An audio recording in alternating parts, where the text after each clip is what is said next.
Mwalimu wa sayansi. Mmeng'enyo wa chakula ni ile hali ya kujisikia vibaya ili uweze kufanya digestion kwenye mwili wako. The body here is where tomorrow is kusagaling vizuri na kuweza kufanya mchakato wa upumuaji katika ile hali ya kujiachilia na kuendelea kufanya mazoezi kwa wingi na kujipatia kipato kisichokuwa cha lazima.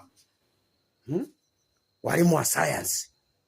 Ukija pale kwenye biolojia inasema mtu hata kama ni mfupi lazima ale chakula kwa wingi ili apunguze zile seli ambazo hazistahili kuishi kwenye mwili wake kwenye miaka kadhaa hivi karibuni.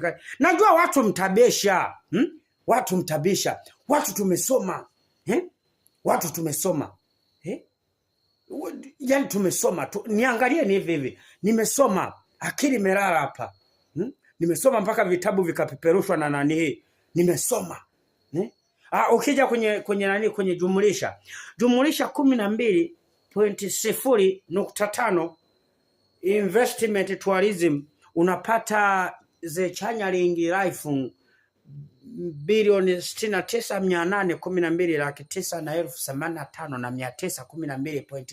69,985,912.550 milioni unapata pale. Sasa ukija kupata pale ukigawanya kwa mbili unapata 312.985,066 na kubaki mbili bila baki. Au ni mathematics, mathematics. Watu wa manani hii hapo ndo unapata nani, unapata nzuri. Najua watu mtabisha, eti bado anabisha. Wewe ulikuwepo? Ulikuwepo wakati tumekaa darasani tunajifundisha, ulikuwepo?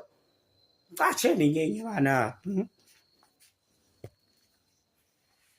Mwalimu wa sayansi. Mmeng'enyo wa chakula ni ile hali ya kujisikia vibaya ili uweze kufanya digestion kwenye mwili wako. The body here is where tomorrow is kusagaling vizuri na kuweza kufanya mchakato wa upumuaji katika ile hali ya kujiachilia na kuendelea kufanya mazoezi kwa wingi na kujipatia kipato kisichokuwa cha lazima. Walimu wa sayansi. Ukija pale kwenye biolojia inasema mtu hata kama ni mfupi lazima ale chakula kwa wingi ili apunguze zile seli ambazo hazistahili kuishi kwenye mwili wake kwenye miaka kadhaa hivi karibuni. Najua